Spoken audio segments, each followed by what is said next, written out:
Again, you've sitting here 12 games unbeaten. Can get to Man City tomorrow and sitting here as club captain. What would you have said to him? Yeah, well, I think after boxing, I think everyone was down at the club. I think obviously it's not how we wanted the season to go and how we wanted to feel after boxing the match against West Brom. I think it was, wasn't it? But yeah, I think the run since has been brilliant. I think it was the Millwall game next. I think that was important for us to stop kind of the losing streak and get a point. And then from then on, I think we've played really well. I think we've obviously gone 12 games unbeaten. Got a brilliant game to look forward to tomorrow night. So yeah, the feeling's a lot better than it was back then. Yeah. What was your first reaction when the draw was made and when City came up hat? I think everyone was delighted. I think it got down to the last couple of teams that were left. So you kind of thought, maybe we could get a big one here, and then obviously we've got a group chat as well on WhatsApp where we texting each other after, and everyone was really excited. Were you watching it with Alex Scott and Tommy Conway? I know you go around. No, I was back home. I was watching with my boy, so he was quite excited when he came out. He's 8 now, so he's getting into football. So I was watching with him, and he was excited as well. So your players, there's so much experience playing these games before. How do you channel that, and what's the message to the younger players who haven't experienced a game like this? I think for the younger players, I think they can almost go into the game with no fear at all. I think the way we've been playing, as I said, we've been performing really well. I think couldn't get any more confident, to be honest. The 12 games unbeaten, and I think listen, we know we're underdogs. We know it's going to be like an uphill battle. We know it's going to be really, really tough. But we couldn't go into the game on a more positive note, to be honest. So I think everyone's just excited, and I think we just want to take it in our stride and see how far we can push them, really. I mean, you playing Aston Villa, Jack Grealish was coming through the ranks there. I think he was about 18 or so at the time. I mean, from your first impression of him then, did you know that he was going to go and make it at this level and achieve what he has done so far? Yeah, I think my last season at Aston Villa, I played with him a few times, and that's when he started coming through proper. In training you could see he was really good. I think he trained with us from, might get it wrong, 15, 16, and you could tell he was a really, really good footballer. And obviously the way he's carried on progressing and where he is now is amazing. One of the reasons why I asked that is because obviously Alex Scott gets this nickname of the Guernsey Grealish. Can you see parallels between those two players? I think it's the most obvious one is probably the socks. How they wear the socks, isn't it? No, but definitely. I think the way Alex kind of glides over the pitch, I think I can see why people maybe compare him to Jack. Listen, Alex, we all know, we've spoke about him so many times this season, how good he is, how for his age, how much we rate him in the change room and the club rates him. I think he's now starting to get more attention from outside of the club as well, which he deserves, because that's how well he's been doing. But obviously he's got a long way to go to get to where Jack Grealish is. But I think we said it before, I think he's got a really, really bright future ahead. Obviously we're happy that we've got him, and we'll see where he ends up. Just on the club captaincy, how proud are you to be wearing the captain's armband? Was it something that you wanted to achieve in your career at all? Was that a target? No, I don't think. Well, I didn't start out thinking, I want to be a captain, but I think it's just how you kind of. Well, I've been here 5 years now. I think the club means a lot to me. I've played, I think, 180 games or around that now here. So I'm really proud to be captain of this club. I want to be a little bit longer, play a few more games, and when I got given the armband, it was a proud moment for me, and I want to do the team and the club proud. It's funny for me. How do you summarise your season so far, given that you set the bar so high last season? Well, not as good as last season.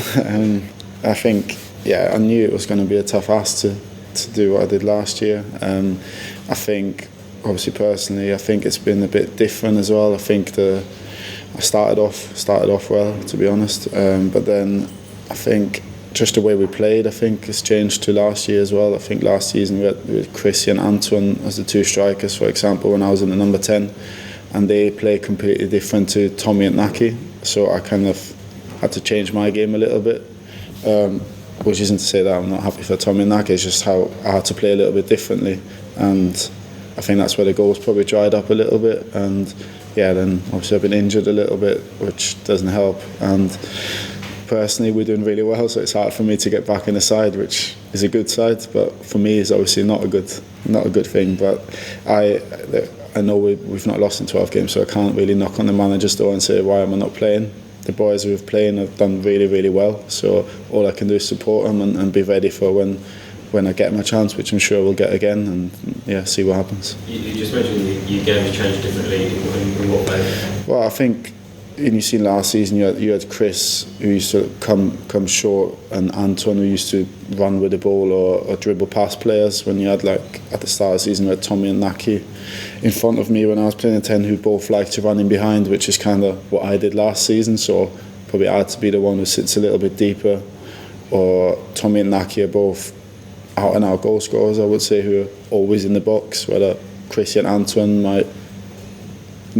they probably like to score goals more, but they also really like an assist, whether Antoine used to, I don't know how many assists Antoine got from me last year when he just ran down the side and crossed it. So kind of from that, I mean, that's how it's changed a little bit, where we've just had two different type of strikers playing ahead of me. So yeah, my role changed a little bit. Thanks very much. So, Andy, hand on heart, can you do something sensational, or is beating City mission impossible? yeah, of course we can. I think as I mentioned, I think it's going to be very, very hard, but it's a game of football. You never know what happens, and we want to, I think first and foremost, we just want to play how we have been playing in the last few weeks, and we just want to kind of be proud of ourselves, how we've gone out and performed, and what happens will happen. But yeah, we're definitely going to the game with confidence and see what we can achieve. We saw Nigel dancing down the tunnel at the weekend. Do you think there'll be a few more moves if you do put it up? I don't know, you make yourself what you thought of his moves.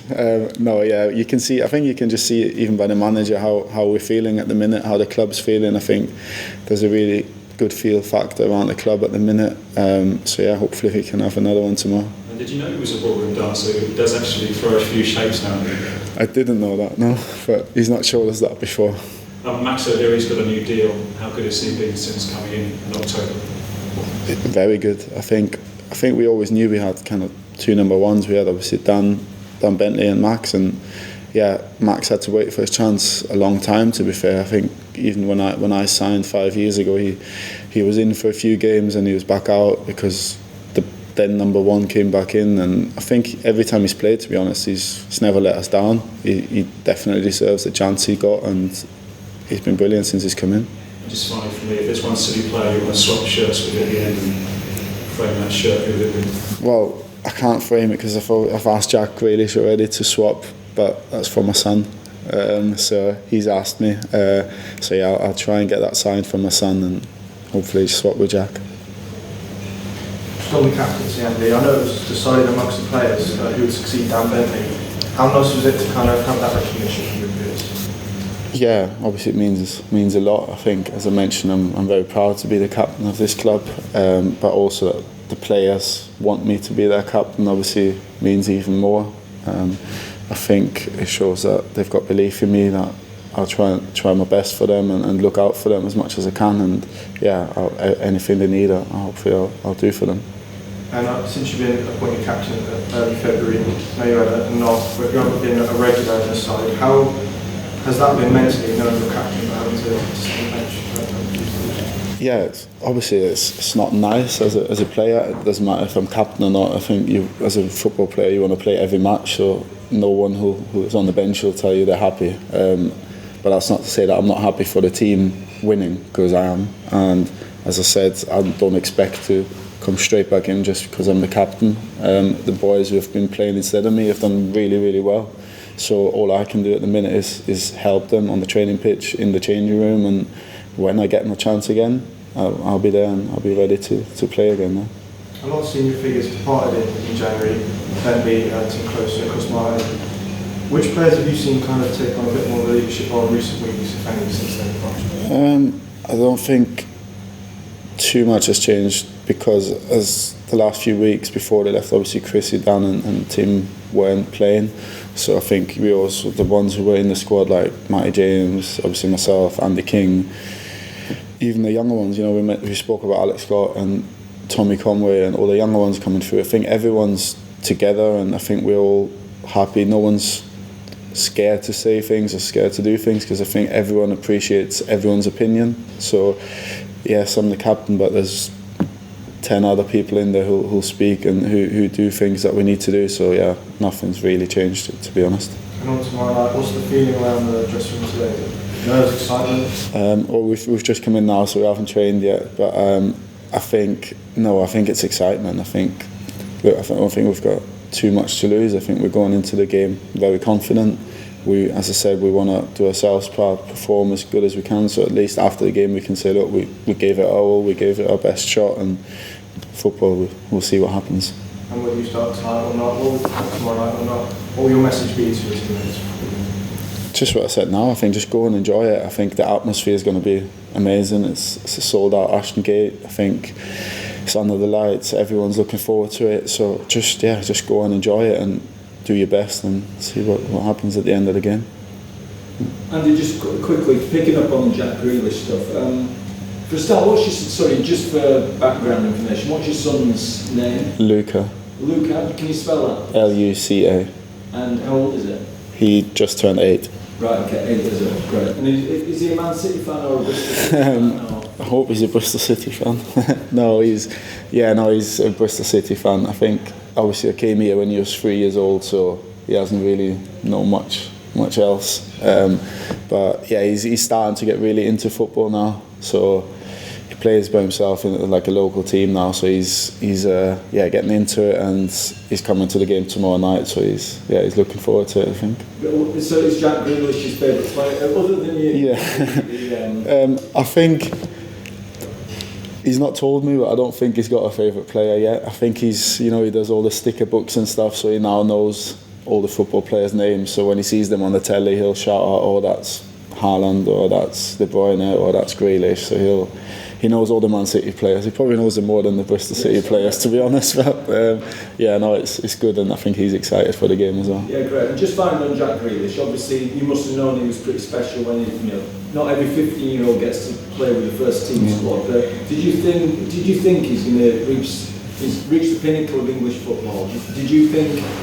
What were your initial impressions of him? Yeah, I think he had everything. I think, well, you see it now. I think he's not afraid to express himself. When I say his technique and how he runs. Well, obviously in training you could see how he runs past people, how he dribbles past people. That's the first thing you kind of thought. Oh yeah, he's going to be good. He's decent, and then just how he's progressed. Obviously I played with him maybe 10 games, so I didn't see him that much in matches, but how he progressed at Villa, how he became captain there as well, how he's got through the ranks, and then obviously got his £100 million move to Man City. I mean, that shows, Pep Guardiola, he's one, if not the best manager in the world, to want to spend that much money on him shows how good he is and what he thinks of him. So yeah, I think that shows you all you need to know, really. Yeah, and the Alice band thing, the hairband thing. Yeah. So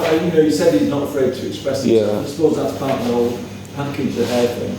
Yeah, I think even when he was younger, I think I said he's always wore his socks down by his ankles. I think that's just if you ask that look, that's Jack Grealish. I think that's the socks down by the ankle and the headband. That's everyone will recognise that look by the Jack Grealish, I think. Yeah, so he's, as I said, he's done really, really well, and obviously, I'm happy for him as well, and it'll be good to see him tomorrow.